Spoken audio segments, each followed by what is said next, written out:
Hey guys, how are you doing today? So this is my take on Kess the Dissonant Mage. So her main thing is for during each of your turns, you may cast an instant or sorcery card from your graveyard. If a card is cast this way, uh, would be put into your graveyard this turn. You exile instead. So basically, you're getting two uses out of spell per turn if you decide to cast it from the graveyard.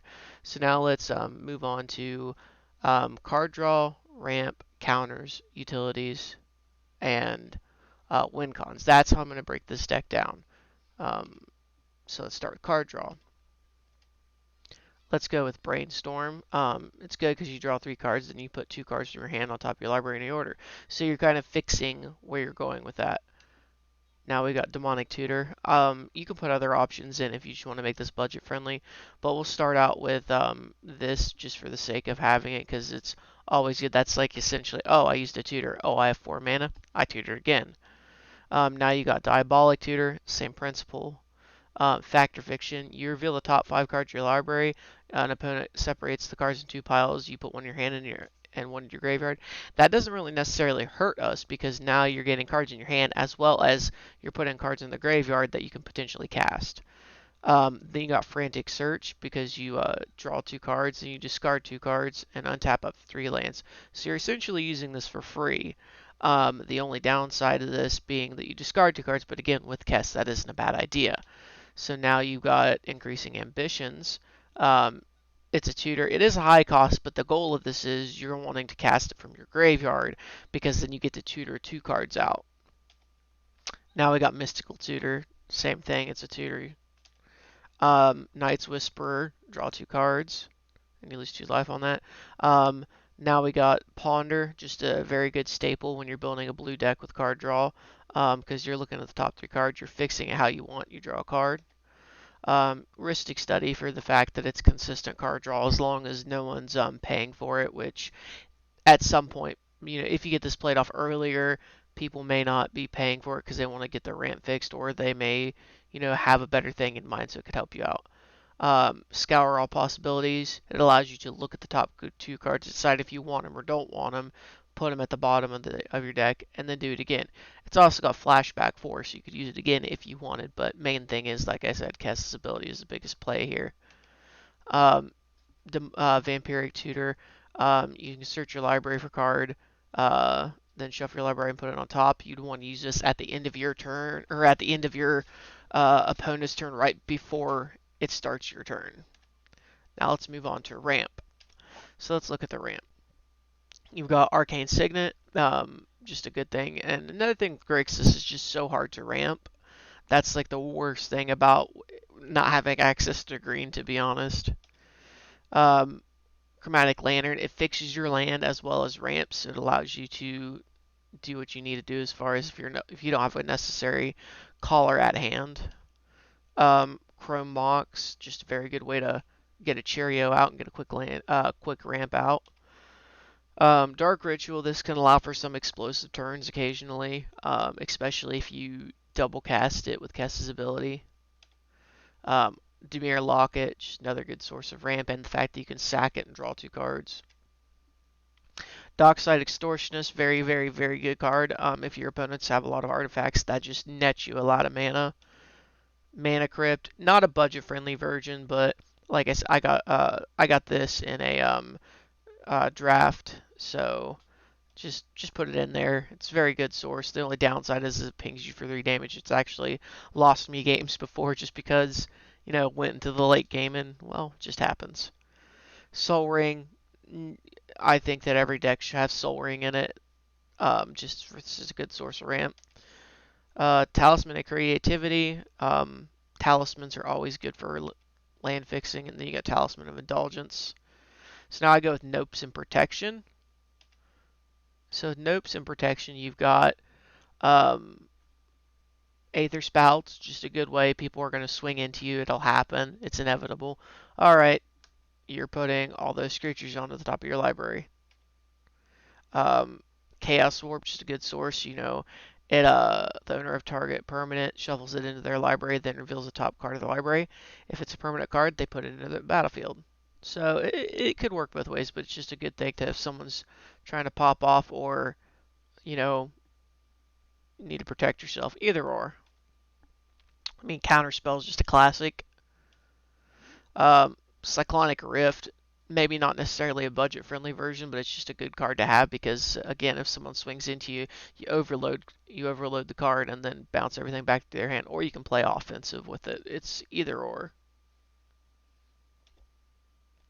Force of Will, definitely not a budget card, but you pay 1 life, discard a blue card, and it's counter. So you can't beat it. It's free counter, essentially.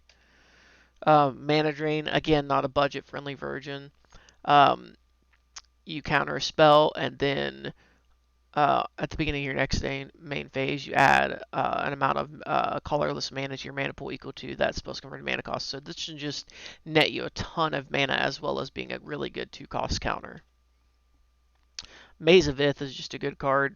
If someone goes to swing into you, you can just be like, "Nop," and then remove that from release 1 card from being able to attack.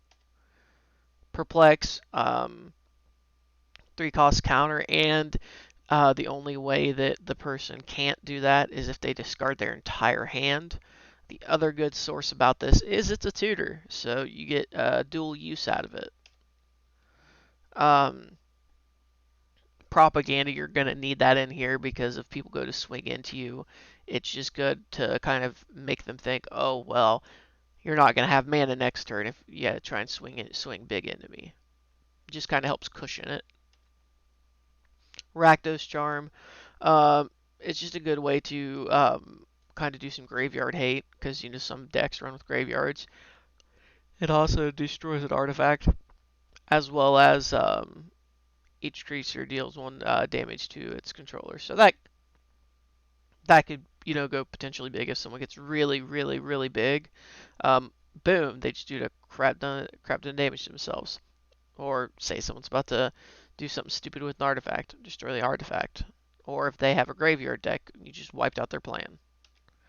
Now you got Rewind. There's better spells than this, but this is just a budget-friendly version. You counter a target spell, untap up to 4 lands. That's kind of free. You just got to plan ahead. Swan Song, just a classic 1-cost. It's a staple. Unwind. Counter a target non-creature spell up to untap up to 3 lands. Just not a bad card. It's kind of free, but there are better options out there. Now let's go to utility and spells. Start with Aetherflux Reservoir. It's just a good card to ring because you're going to be casting a lot of spells. So you can think of this like as a lot of people have told me, the gun on the table. It allows you to be like, hey, you target me, you're going to be dead. So if you get it played early on, and you just start casting a lot of spells, and someone goes to be like, all right, I'm gonna target you. Okay, you're dead. Just a good card to have. It's painful, but it's good. Codex Shredder. This has multi uses because you can tap it and mill your opponent, which is not necessarily bad. Or you can do it to yourself, which is also a good idea, just because sometimes if you know the order of the cards, all right, pop a card into the graveyard, and now I get to cast it with Kess's ability. Just dual use things. Curiosity. This can be paired with later cards like Niv Mizzet. Just when an enchanted creature deals combat damage to an opponent, you draw a card. Then you have Cut and Ribbons. Cut deals 4 damage to target creature, so it could be a quick pop to kill them. But the main thing is the Ribbons part because it can only be cast from your graveyard, but each opponent loses X life, so that could come in handy. Dramatic Reversal. I'm sure people will know where I'm going with that. The fact that you get to untap all non-land permanents you control. Drowned Secrets. Whenever a player casts a blue spell, target player puts the top 2 cards of their library into their graveyard. Just a good card to have in there. There's always better options depending on how you want to run your deck. Expropriate. Just a nasty card. Starting with you, each player votes time or money. That includes yourself. So for each time vote, you take an extra turn. For each money vote, you basically get a permanent from that player. So it's ridiculous. Still a nasty card though. Exsanguinate. Each opponent loses X life. You gain life equal to life lost this way.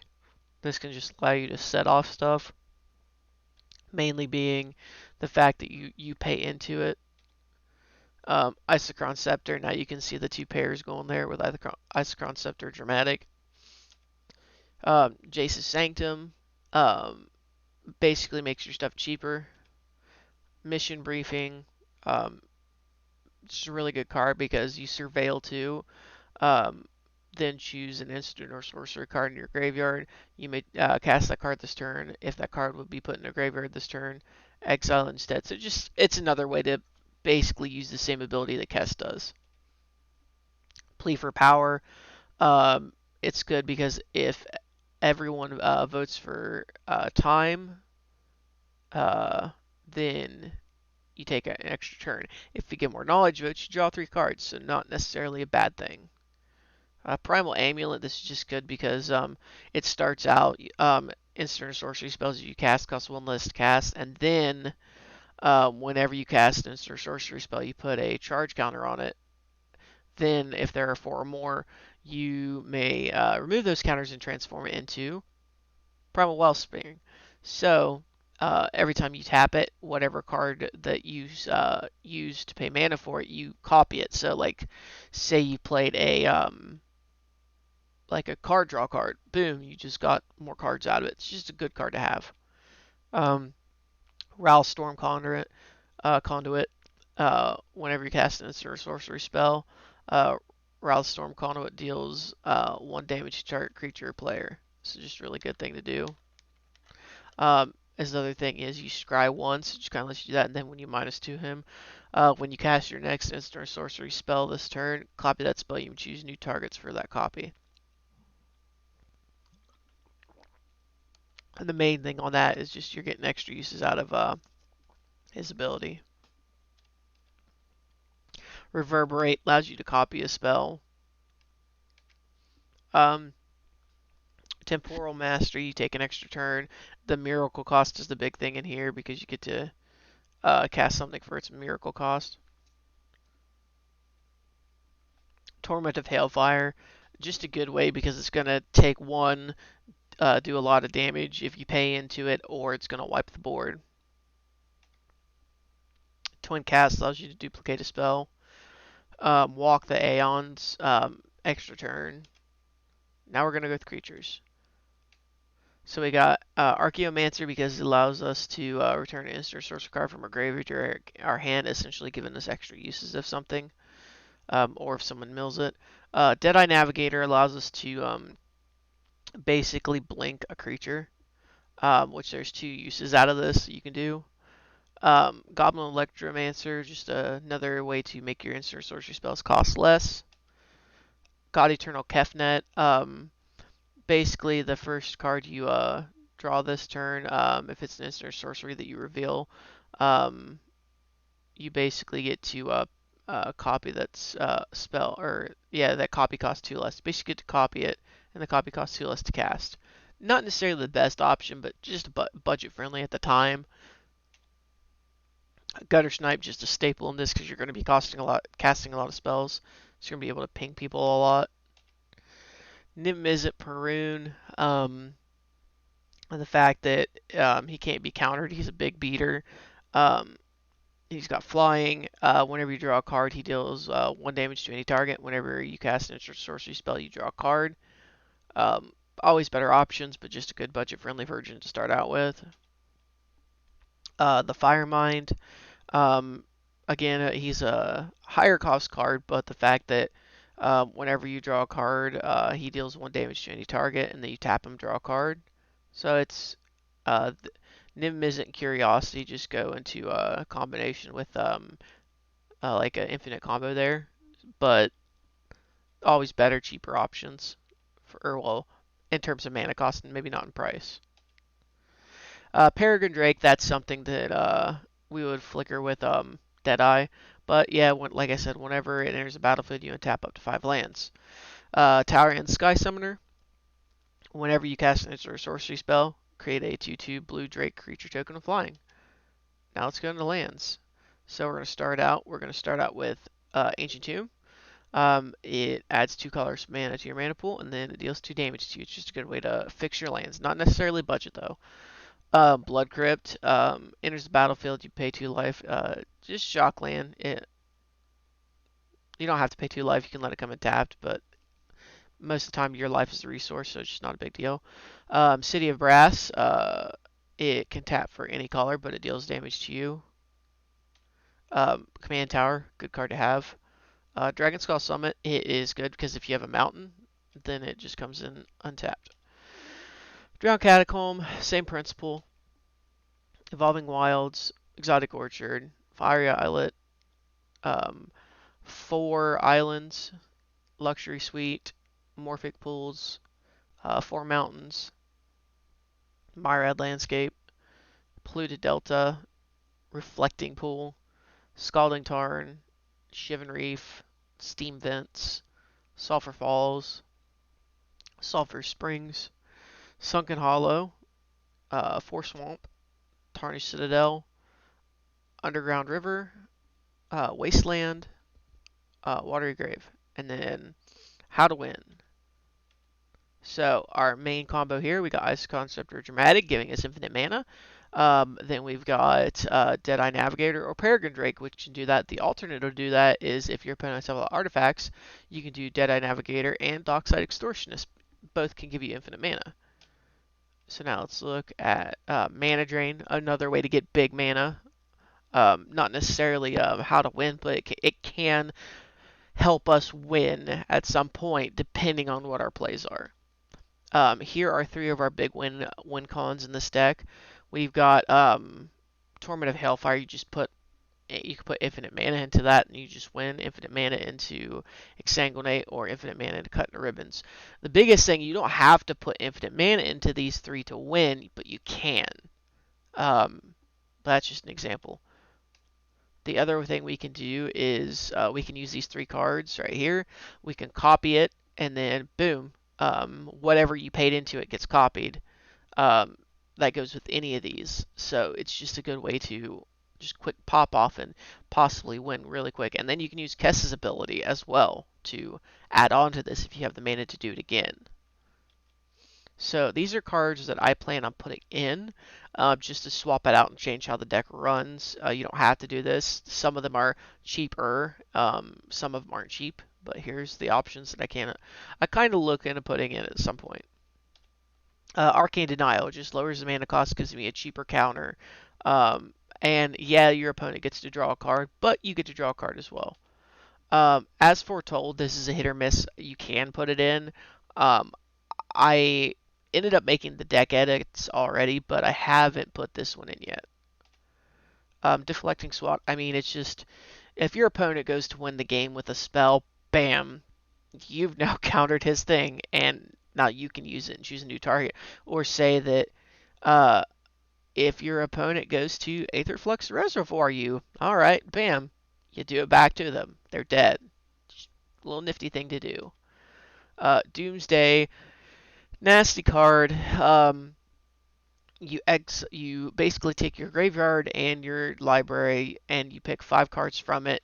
The rest get exiled, and then you lose half your life. But you get to pick those 5 cards, and you essentially can win. Double Vision, I ended up not putting this in, but it could be put in. It's just a way to consistently copy spells for the first one you cast each turn. Increasing Vengeance, its big thing is the fact if you copy something from the graveyard, you copy it twice. So that's just insane. Jace Wielder of Mysteries, that can go in hand with Doomsday. If you draw a card while if you draw a card while your library has no cards in it, you just win the game. So if you use abilities, target player puts the top 2 cards of their library into the graveyard, draw a card, or draw 7 cards. And if your library has no cards in it, you win the game. It's just he's a win with Doomsday. Laboratory Maniac again goes hand in hand with Doomsday as a win con. Mythic's Mastery. I love this because the fact that if I pop this off for its overload cost, I get to cast every spell in my graveyard. So that's the cool thing. Mr. Gamora, just a really good source of card draw. It's a very underrated card. but it's really good. We got Past in Flames. So basically, it's giving all cards in my graveyard flashbacks, so that's just good. Seething Song. You pay 3 into it, you net 6. I lied, that's you net 5. You pay 3 into it, you net 5. So it's good. So, and guys, that's it. Thanks for tuning in. If you have any inputs, please share them in the comments section. That'd be great. Have a good one. Take care.